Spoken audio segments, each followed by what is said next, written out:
smell like safety and home.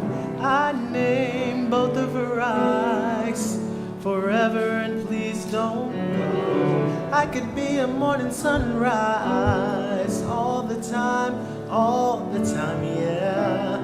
This could be good, this could be good.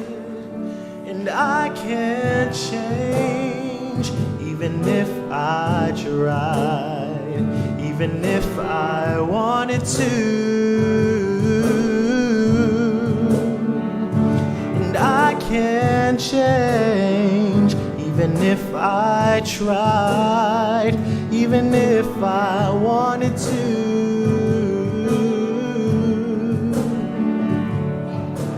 My love, my love, my love, my love, she keeps me warm, she keeps me warm.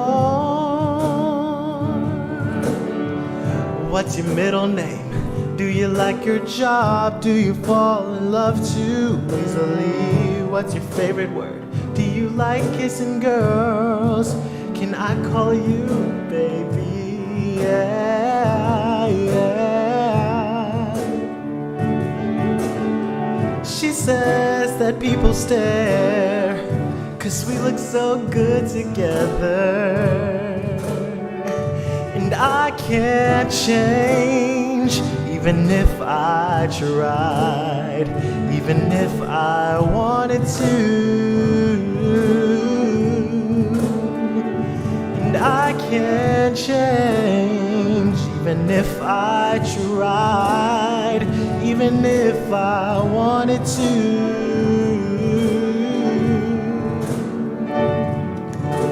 My love, my love, my love, my love, she keeps me warm, she keeps me warm, she keeps me warm, she keeps me warm. I'm not crying on Sundays, I'm not crying on Sundays, I'm not crying on Sundays, I'm not crying on Sundays. Love is patient, love is kind, love is patient, love is kind, love is patient, love is kind, love is patient, love is kind. My love, my love, my love, my love, she keeps me warm, she keeps me warm.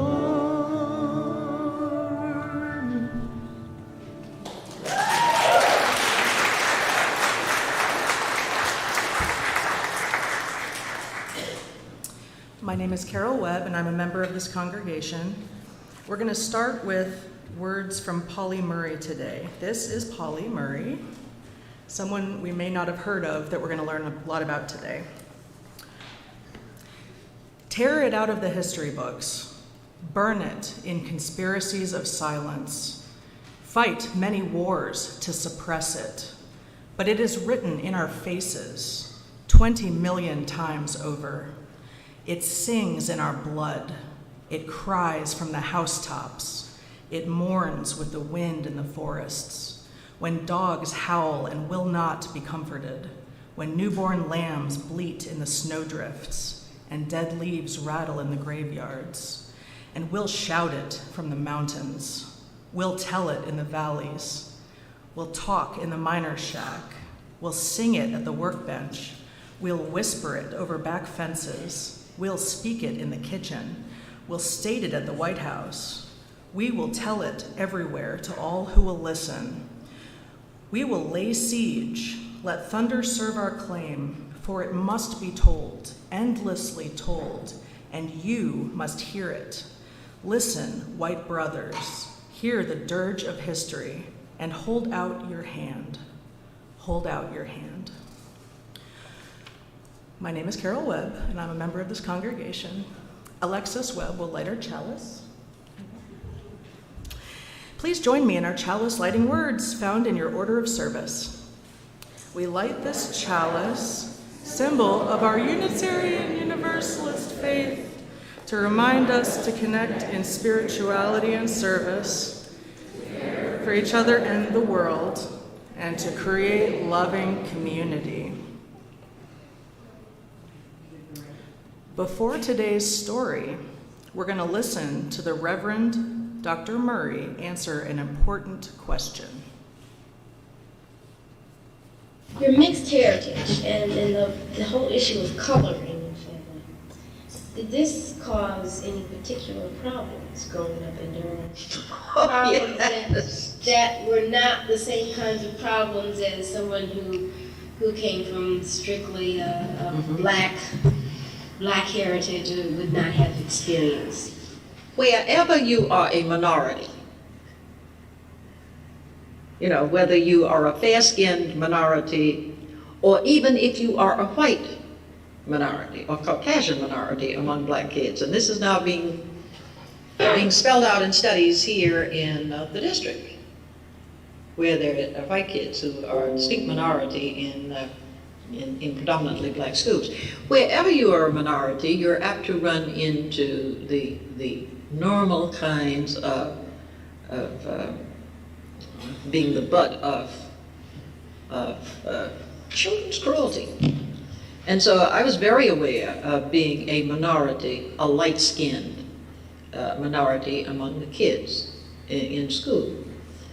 And one of the ways in which the other kids in school would enforce this kind of pecking order, they would say black is honest and yellow is dishonest, meaning that you're illegitimate. And this was supposed to make you feel terribly ashamed, The very term yellow, was meant to be a term of insult.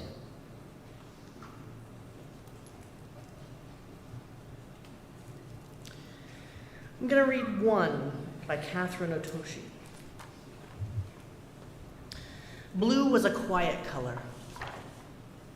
He enjoyed looking up at the sky, floating on the waves, and on days he felt daring, splashing in rain puddles. Every once in a while he wished he could be more sunny, like yellow, or bright, like green, more regal, like purple, or outgoing like orange, but overall he liked being blue, except when he was with Red. Red was a hothead. He liked to pick on blue. Red is a great color, he'd say. Red is hot, blue is not. Then blue would feel bad about being blue. Sometimes yellow comforted blue. Blue is a very nice color, she'd say. But yellow never said that in front of red. She never said, stop picking on blue. Green, purple, and orange thought blue was nice too, but they never told red to stop either. Every time Red said something mean and no one spoke up, he got bigger and bigger and bigger. Soon Red grew so big that everyone was afraid of him. No one dared stop him. Red picked on all the colors. Then everyone felt a little blue. Until one came. He had a different shape with bold strokes and squared corners. He was funny. He made the colors laugh. Red saw this and got very hot. Stop laughing, he told Yellow. Stop laughing, he told Green. Stop laughing, he told Purple and Orange. And they did. Red rolled up to one. Stop laughing, he told him. But one stood up straight like an arrow and said no.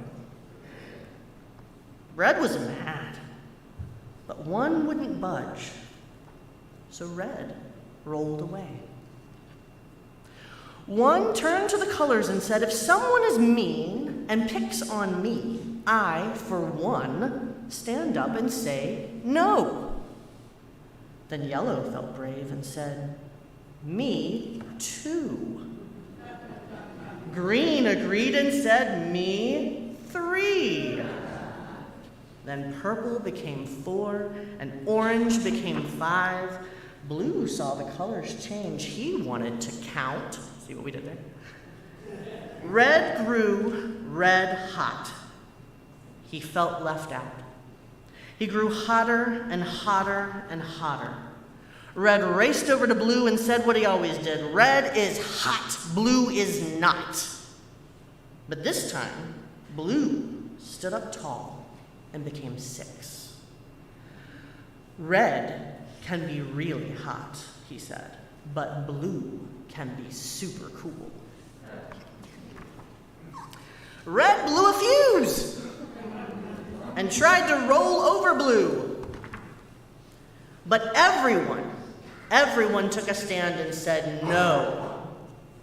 1, 2, 3, 4, 5, 6. Seeing them stand tall made Red feel very, very, very small. Then Red turned even redder and began rolling away. Blue called out, "Can Red be hot and Blue be cool?" Red stopped in his tracks. "Red can count too," said one. Red rocked and rolled and turned into 7. "Everyone counts," they shouted. Then Red laughed and joined the fun.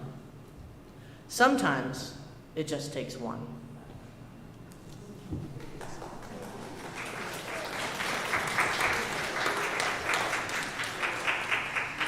Welcome to worship at the Unitarian Universalist Church of Greensboro. I am Brenna Raggianti, and I'm a member of this congregation. Unitarian Universalists believe that each person has a trustworthy relationship with the Spirit, with the Holy, with the source of all life, with what some call God, though we name it and know it differently from one another. And we believe that because we are interconnected, nobody is free until we are all free. So we strive to build beloved community here on earth in our fellowship with one another and in our work with justice. Whether today is your first or your 1,000th Sunday in our midst, we are stronger because you are with us. We are one people of many faiths, of many beliefs, many origins, sexualities, and genders. We are all growing, all learning, all loved. Should you have your cell phone on during church making noise? We're already doing the mask over here in this section. So this section over here by the window is mask required. You can put them on or you can go to another section. And we invite you to sit with them, although I think we're all good. Our ministry team here at UUCG is Cindy Dillard, our Director of Children's and Youth Ministry, Julie Hamilton, our Congregational Administrator, Luke Steichleather, our Experimental Director of Music, and our Minister, the Reverend Sadie Lansdale. A covenant contains the promises we make to each other in response to the great gift of living. Holding ourselves to these holy aspirations, will you join me in our church covenant? We, the members of the Unitarian Universalist Church of Greensboro, do covenant to promote a search for personal meaning, respecting the individual truth in a community process of quest, speak and act with caring, courtesy, and love, thereby maintaining emotional, physical, and spiritual safety for all. Support UUCG and denominational efforts with our resources. Combat injustice while promoting equality. Nurture our children on their spiritual journey. Hold ourselves to this covenant, especially during times of conflict and disagreement. Please join in our opening song, This Joy, by the Resistance Revival Chorus. The words can be found in your order of service.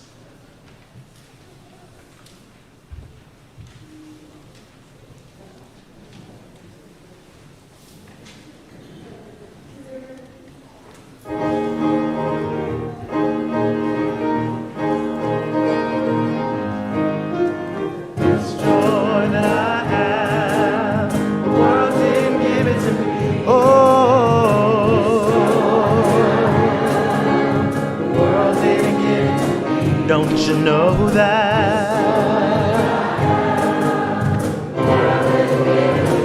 Oh, I said, all this strength that I have, this strength that I have. Oh yeah, now the world didn't give it to me. Oh yeah, this strength that I have. Oh yeah, now. Oh, I say yeah. The world can't. All this love that I have, this love that I have. Oh yeah, now. The world didn't give it to me. Oh yeah. The world didn't give it to me. Oh yeah, now. Oh, I said now. All this love that I have, this love that I have. Oh yeah, now. The world didn't give it to me. Oh,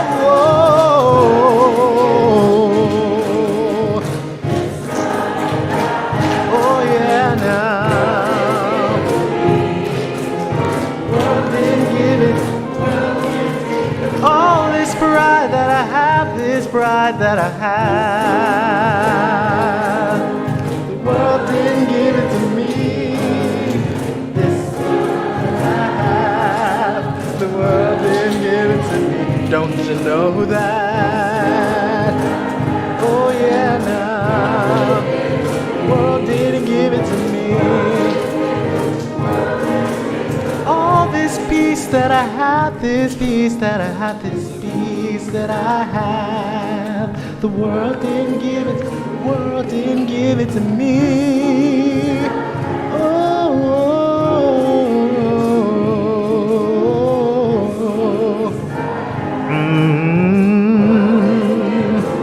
oh, I say now.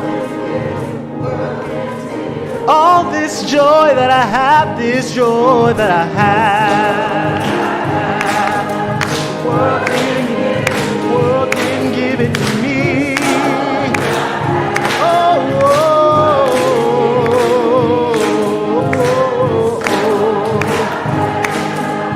world didn't give it to me. The world didn't give it, and the world can't take it away. The world can't take it away. Can't give it, and the world can't take it away. The world didn't give it, and the world can't take it away. The world can't take it away.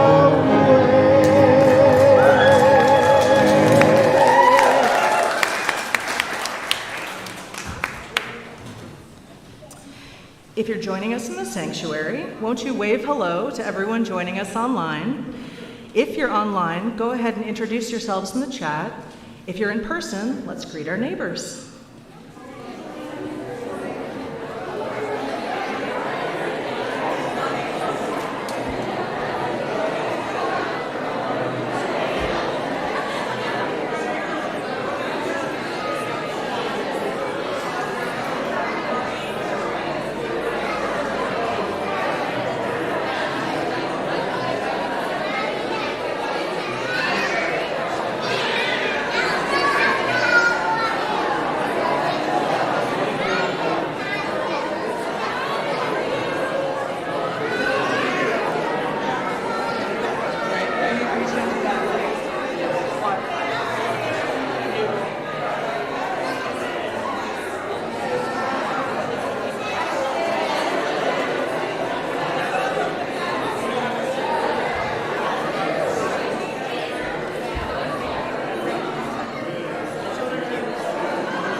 Okay. How beautiful it is to be together. We gather in gratitude this morning, turning our heart to thanks and praise for the gift of living in the presence of the Spirit that animates all life, and in the knowledge that we are powerfully, profoundly connected to all that is, all that has been, and all that will be. During these few minutes of silence, you can focus on something you're grateful for or someone you are remembering as special, especially today, or just the sensation of your chair supporting you. Will you find a comfortable place in your seat and take a few easy breaths as we settle into our shared silence together?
We bring the echoes in our hearts before our community and before the holy in this sacred space and time.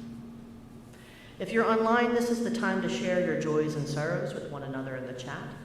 If you're in person and you have a milestone you would like added to our prayers, you can fill out a yellow card and the ushers will collect from you. If there's a joy on your heart, place a plant in the vase. If there's a sorrow, place a stone in the bowl. You may light a candle of prayer and presence for someone you're holding close to you. If you're not sure how you're feeling, or maybe you're feeling a little antsy, there are pipe cleaners in the back to fidget with, or you may have brought needlework you can feel free to do. In church, we practice becoming more fully human. This is our time to take stock of how we arrive here and to take what we need, knowing that the table is set for us all.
Will you join me in prayer and presence?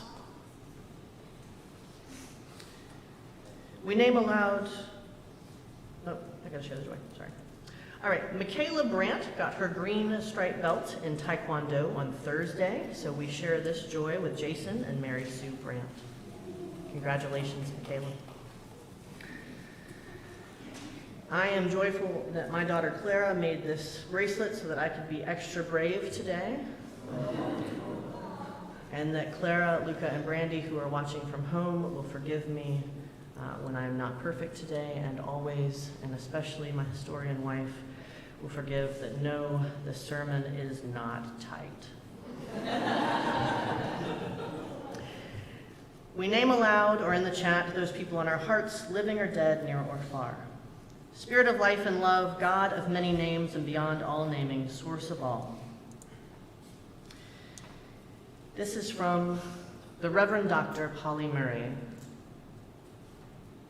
whose most amazing title is Saint Murray, adapted from the Book of Common Prayer. Lighten our darkness, we beseech thee, O Lord. Teach us no longer to dread hounds yelping in the distance, the footfall at the door, the rifle butt on the window pane. And by thy great mercy, defend us from all perils and dangers of this night. Give us fearlessness to face the bomb thrown from the darkness, the gloved hand on the pistol, the savage intention. Give us courage to stand firm against our tormentors without rancor. Teach us that most difficult of tasks, to pray for them, to follow, not burn thy cross.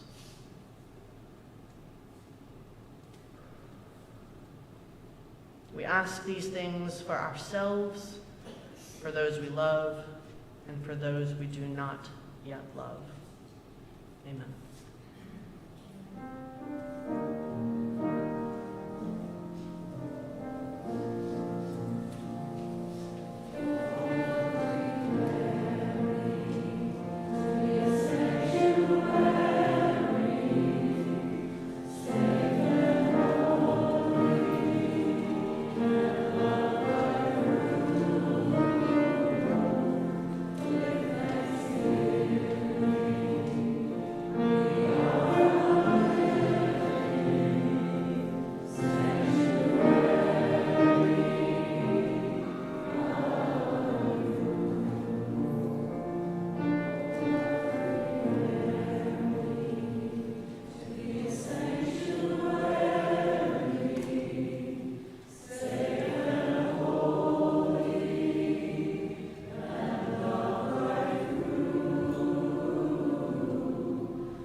Your mom don't get it, and your dad don't get it, Uncle John don't get it. And you can't tell Grandma, 'cause her heart can't take it, and she might not make it. They say don't dare, don't you even go there, cutting off your long hair, you do as you're told.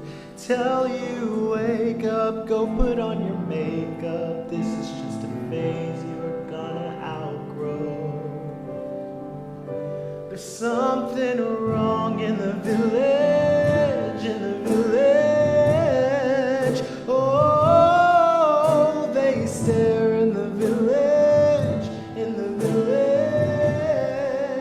oh, there's nothing wrong with you, it's true, there's something wrong with the village. something wrong with the village. Feel the rumors follow you from Monday all the way to Friday dinner. You got one day of shelter, then it's Sunday, hell to pay, you young lost sinner. Well, I've been there sitting in that same chair, whispering that same prayer 500,000 times. It's a lie though, buried in disciples. One page of the Bible isn't worth a life. There's something wrong in the village, in the village. Oh, they stare in the village, in the village. Oh, there's nothing wrong with you.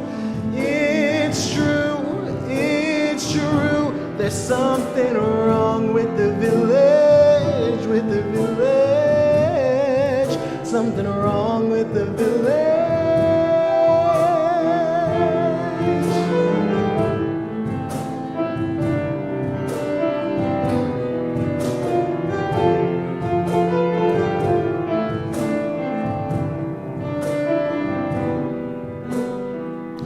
There's something wrong in the village, in the village. Oh, they stare in the village, in the village.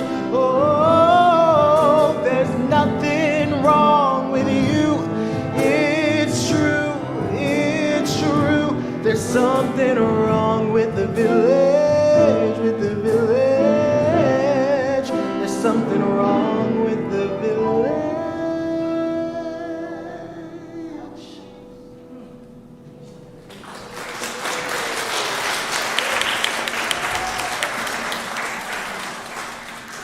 Now, children and youth are invited to join their teachers in the RE wing for class, snack, play, and fellowship. Let's sing them out.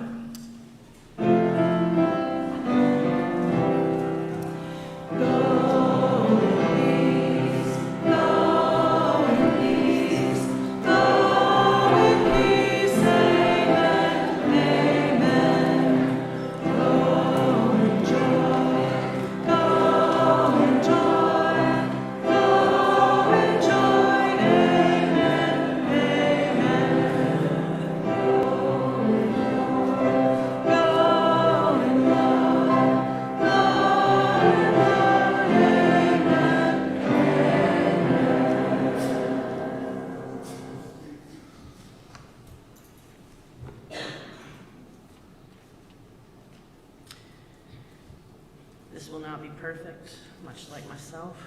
How do you distill this times many into this? Hope is a song in a weary throat, Reverend Dr. Polly Murray writes. I asked my hairstylist, have you ever heard of Polly Murray? She said, sure, yeah, I'm in a poly relationship right now. I said, cool, not what I was talking about, but hey, I'm down.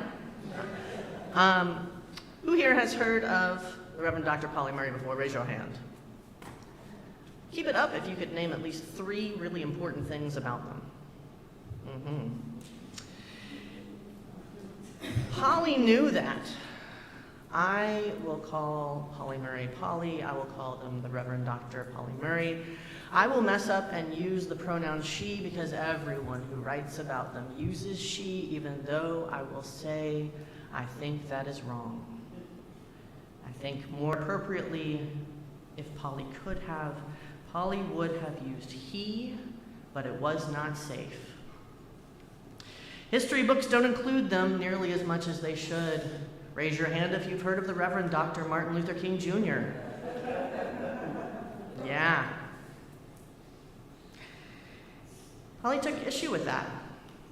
Civil rights movement really left out a lot of women, especially in leadership roles, even though they were doing so much of the work. We don't have any special holidays. We don't have all the things that we should, because the Reverend Dr. Polly Murray should be first and foremost in our brains for so many reasons. You will not find anything but she, her pronouns related to me in my work life, or mostly in my personal life. I recently had to write a little editorial about myself, and I struggled so deeply. Do I use they, them pronouns in a job? I am a lawyer. I am a judicial hearing officer, aka a probate judge. Do I use she, her because that's what expected? I couldn't do it. But I couldn't use they, them either.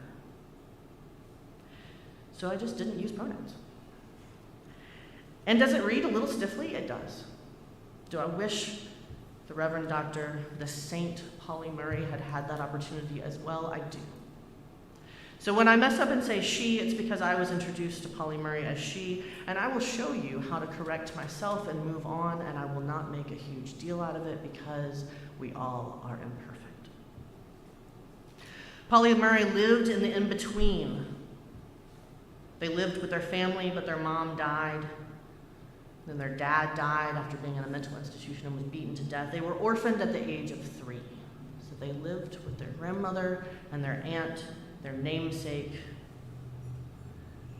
Polly Murray, I'm not going to use what I think they would consider their dead name. But let me tell you, they changed it because it didn't fit them. They were named after their aunt Pauline. That was not their name. That was the part of their name. They shortened it to Polly because it was more androgynous. Polly was a Euro-African-American mix of white, anti-slavery Quakers, Episcopalian slave owners, mixed-race slaves, freedmen farmers, and Cherokee Indians. Polly Murray lived in the in-between. St. Murray was too black for their grandmother, who loved them, but their grandmother passed for white. They wanted Polly to comb their hair and stay out of the sun and put on their face cream. They were too white for school. You heard in their own voice the cruelty of the children. Attending a black segregated school did not protect them from that cruelty. They wanted to attend UNC for higher education, but they were also too black for school. UNC, where in 1938, that's where they were trying to go to graduate school because their white great-grandfather had been a trustee there. Did they admit St. Murray? They did not. This, combined with several other forces of discrimination that are too many to tell, led them, instead of trying to get a sociology degree, to law school.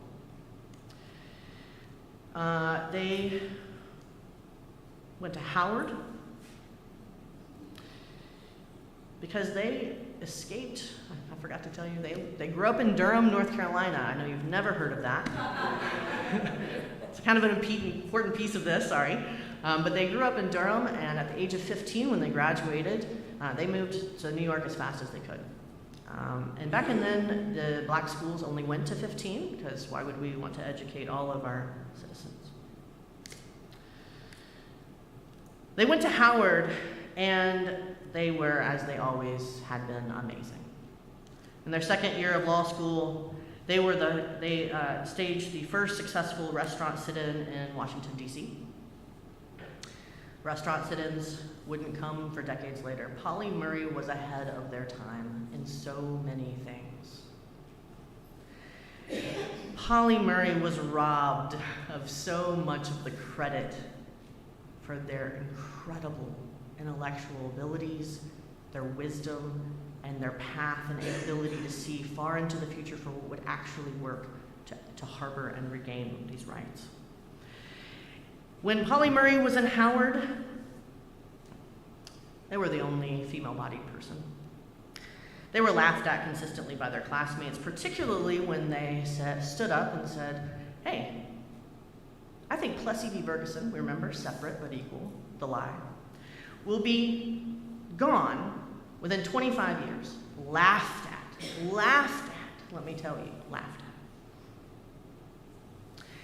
The professor laughed so hard that she says, "I bet you $10, sir."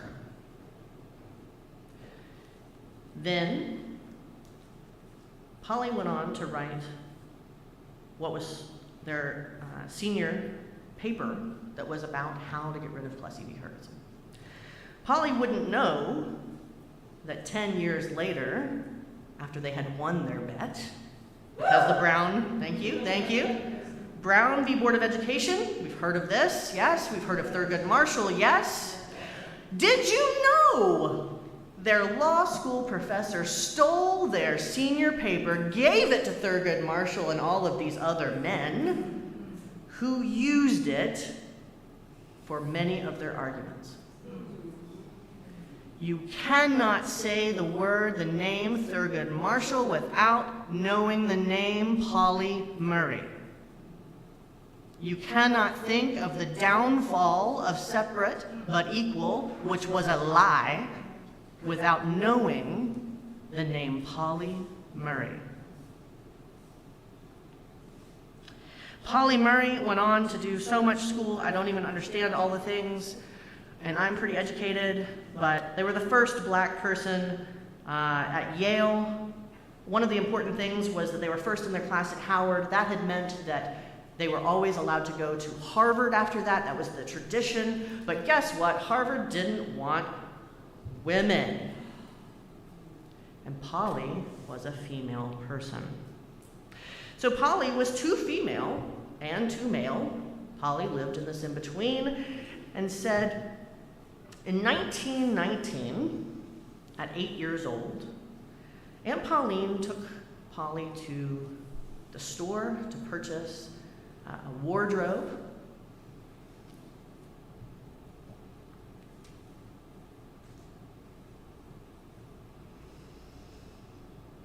Polly was brave, y'all.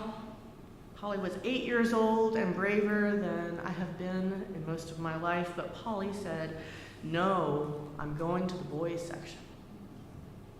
And Aunt Pauline, I bless you, said okay. And bought them an outfit in the boys section and then said, "You know, you're my boy girl. Got this."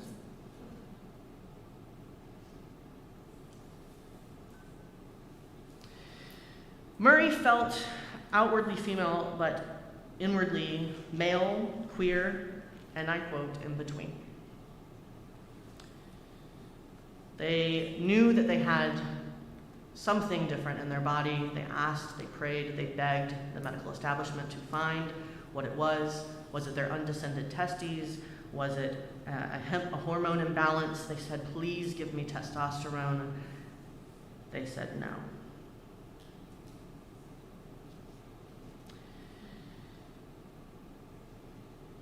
You know, I just want to frame this a little bit in that when I was in law school, they very clearly told me that if I were to practice in federal court, I would have to wear a skirt.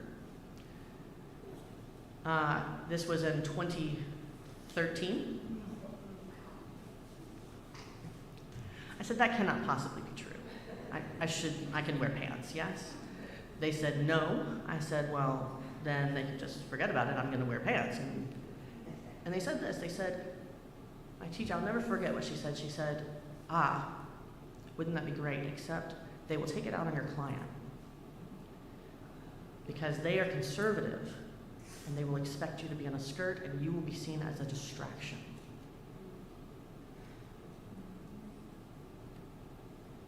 To practice law in federal or state court, you have to be sworn in. To this day, I have not been sworn in federal court. I will not practice in a court where I have to wear a skirt. Thank you, Polly, for that. Polly moved on before 1950 when it started to become possible to transition in some ways. Polly met the love of their life, Irene Barlow. The first song today was an ode to their love. Polly Murray loved Irene Barlow, and Irene Barlow loved them. Polly saw themselves as a heterosexual male in a lot of ways and was attracted to heterosexual women. Imagine that caused them a lot of grief, especially when they were not seen that way and they were institutionalized several times. That love was so great, though, I feel like it was probably healing in so many ways to be loved for who you are. That love died in 1973, and Polly went on to become the first ordained Episcopal priest. They left what they were doing and started a whole new thing. Polly says, I have an inability to be fragmented into Negro at one time, woman at another, or worker at another. Polly Murray wrote what is considered the Bible of civil rights work. Polly Murray, ever heard of Ruth Bader Ginsburg? Great. You cannot know Ruth Bader Ginsburg without knowing the Reverend Dr. Polly Murray. Why? She used so much of their work, and guess what, though? Actually credited them. Isn't that nice? Women can be executors of estates when people die because of the work of Polly Murray and the case that Ruth Bader Ginsburg brought. That's one of many examples of gender equality that was won because of the work of Polly Murray.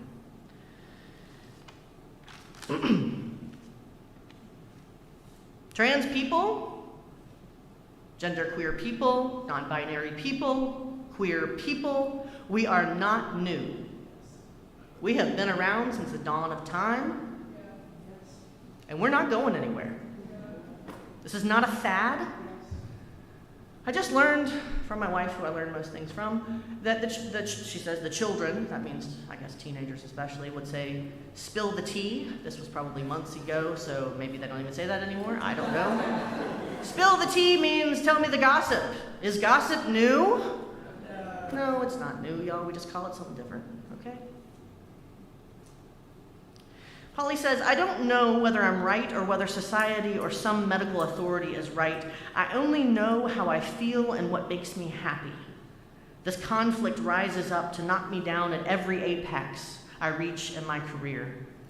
And because the laws of society do not protect me, I'm exposed to any enemy or person who may or may not want to hurt me.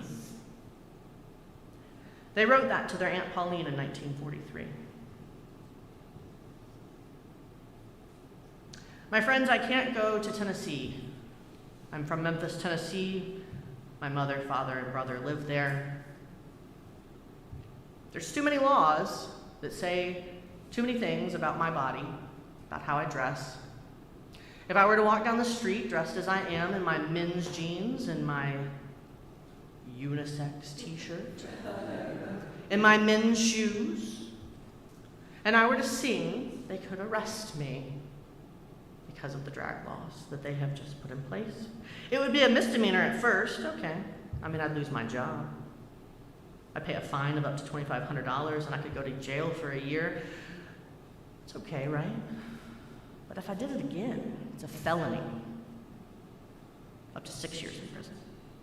If my father, my mother, or my brother dies, I cannot safely go to their funeral. The Proud Boys are so proud of all that they're doing all over our country, particularly at Drag Queen Story Times, even here in North Carolina.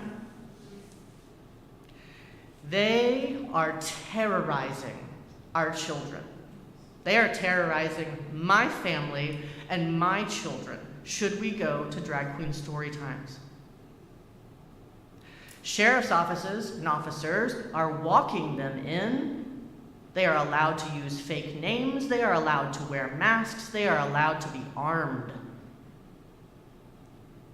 Who do you go to when the authorities are complicit?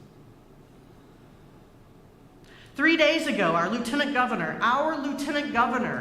Mark Robinson, preached from a pulpit in a church and said, yeah, I said it. Makes me sick every time I see it when I pass a church that flies that rainbow flag, which is a direct spit in the face to God Almighty.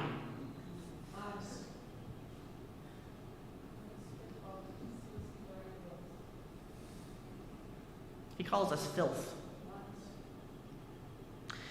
In 2023, over 400 anti-LGBTQ bills have been proposed worldwide. By January 14th, 2023, there were over 100 in the United States of America.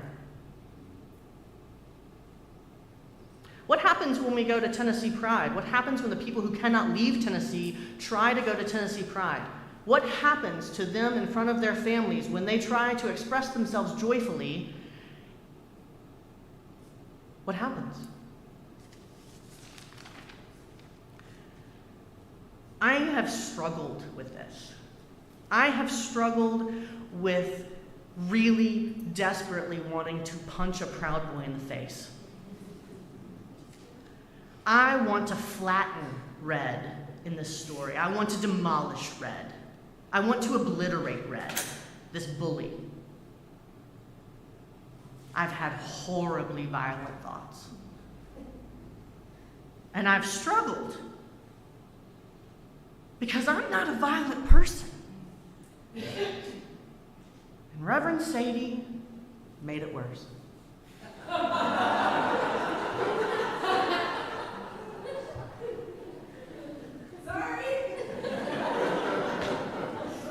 And for this, I love her even more. We say these things for those we love, we say these things for ourselves, for those we love, and for those we do not yet love. Guess what I really noticed when she added the yet? And I did not like it.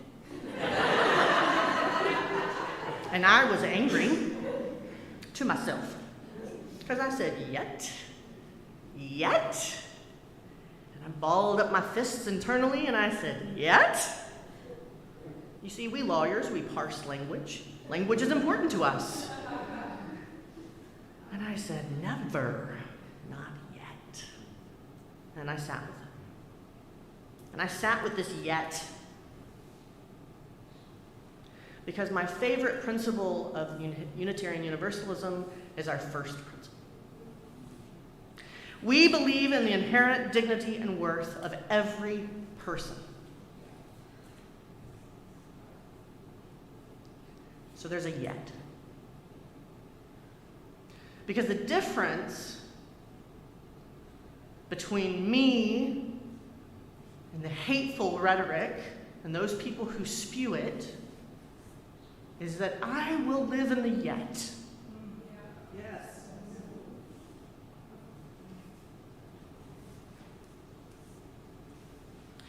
And when I read this, it was salve to my soul.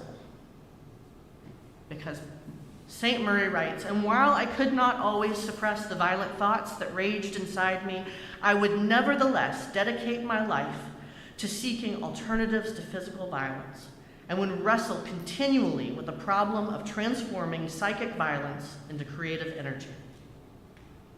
The inherent dignity and worth of every person is what they're talking about. I went to the UU principal because I wanted to make sure that it wasn't all messed up somehow, too. And I liked what Rabbi Abraham Heschel said, just to be is a blessing, just to live is holy. St. Murray said,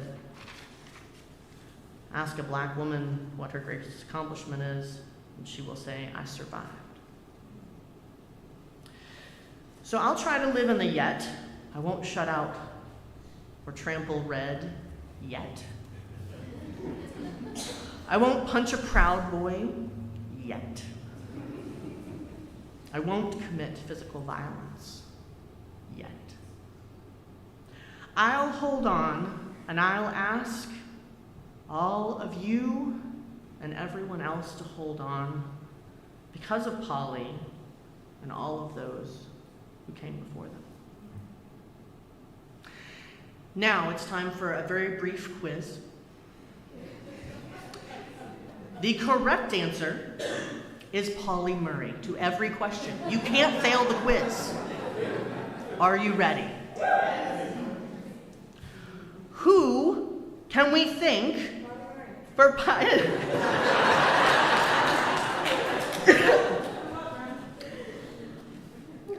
I even forgot to tell you about this. Bus desegregation way before we ever heard of Rosa Parks and others, but okay. Who can we thank for pioneering bus desegregation, restaurant sit-ins, and the Bible of civil rights? Pioneering. Who can we thank for destroying the lie of separate but equal that was Plessy v. Ferguson? Pioneering. Who can we thank for providing the foundation for so many women's rights, civil rights, LGBTQ+ rights? Pioneering. And who can we thank for a legacy and life that drives us to respect the inherent dignity and worth of every person? Pioneering.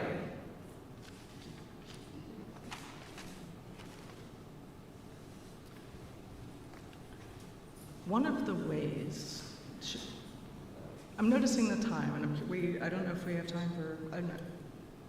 What do you think? Yeah, so we have a rousing response to the sermon, and we just want to do maybe 1 or 2 verses of it. Will you join in our response to the sermon, All You Fascists Bound to Lose, by Woody Guthrie, arranged by the Resistance Revival Chorus. The words are in your order of service.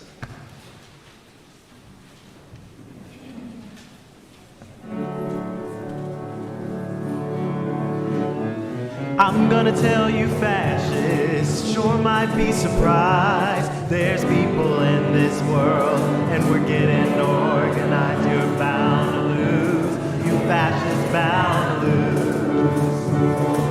Oh, you fascists bound to lose. Oh, you fascists bound to lose.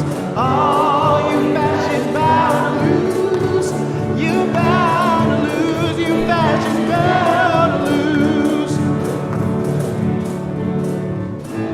There's people from every nation marching side by side. They're marching across the fields where a billion fascists die. Bound to lose, you fascists bound to lose. Oh, you fascists bound to lose. Oh, you fascists bound to lose. Oh, you fascists bound to lose. You bound to lose, you fascists bound to lose. Oh, you fascists bound to lose. Oh, you fascists bound to lose. Oh, you fascists bound to lose. You bound to lose, you fascists bound to lose.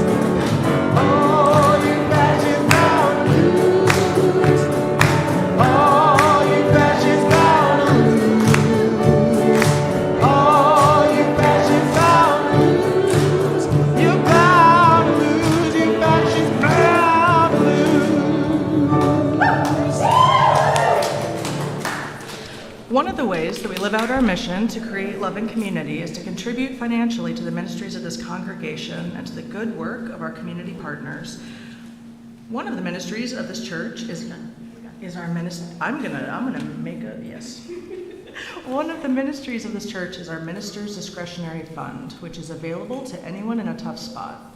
We can help with medical bills, rent, groceries, or other needs. Reverend Sadie's email and phone number are on the back of your order of service, or you can contact the church through our website.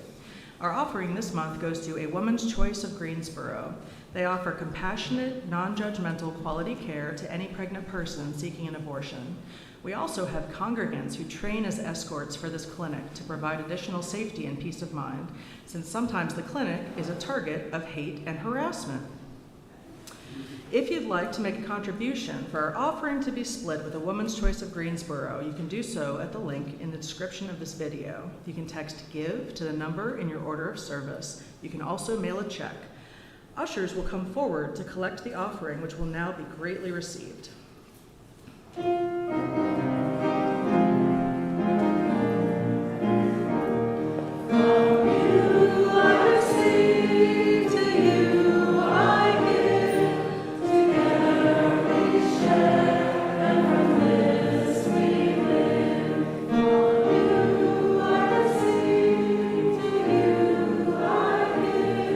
Together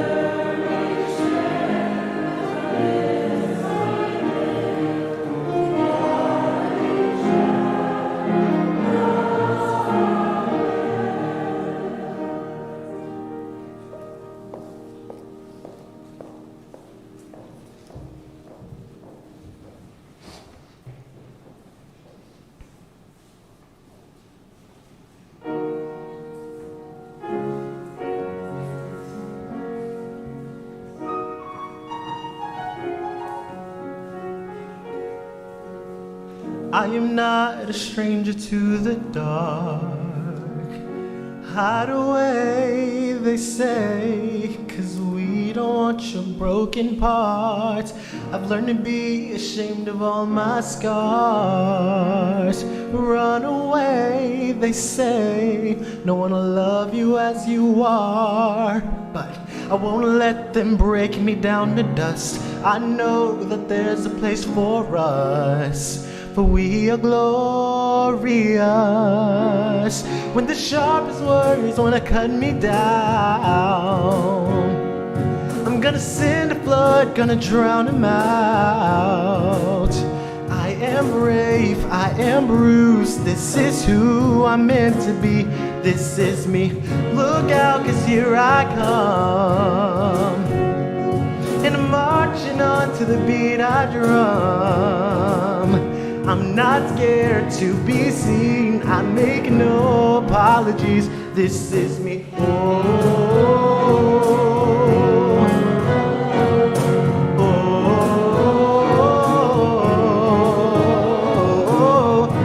oh, oh. Another round of bullets hits my skin. We'll fire away, 'cause today I won't let the shame sink in. We are bursting through the barricades and reaching for the sun, 'cause we are warriors. Yeah, that's what we've become. I won't let them break me down to dust. I know that there's a place for us, for we are glorious. When the sharpest words wanna cut me down, I'm gonna send a flood, gonna drown him out. I am brave, I am bruised, I am who I'm meant to be. This is me, look out, 'cause here I come. And I'm marching on to the beat I drum. I'm not scared to be seen, I make no apologies. This is me. And I know that I deserve your love. There's nothing I'm not worthy of. When the sharpest words wanna cut me down, I'm gonna send a flood, gonna drown them out.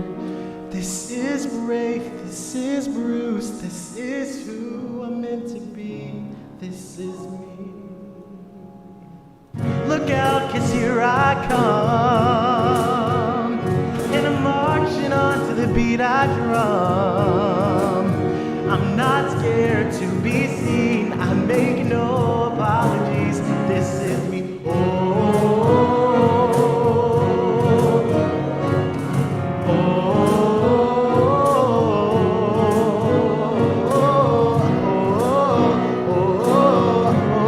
oh, this is me. Thank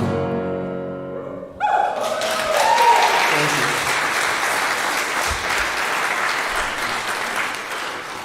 Will you join me in our chalice extinguishing words? We extinguish this flame, but not the light of truth, the warmth of community, or the fire of commitment. These we carry in our hearts until we are together again. We have just a few brief announcements.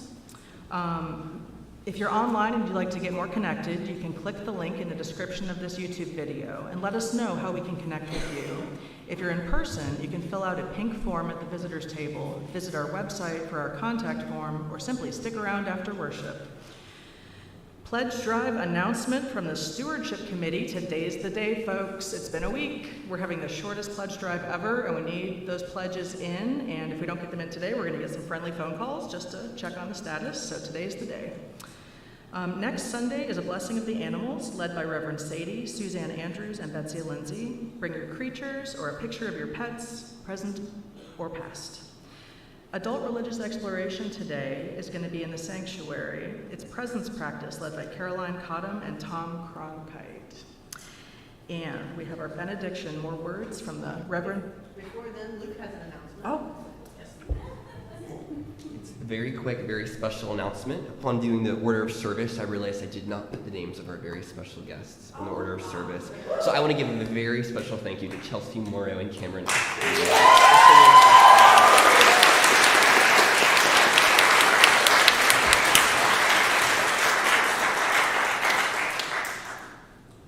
St. Murray said, and this is our benediction, "Hope is a song in a weary throat.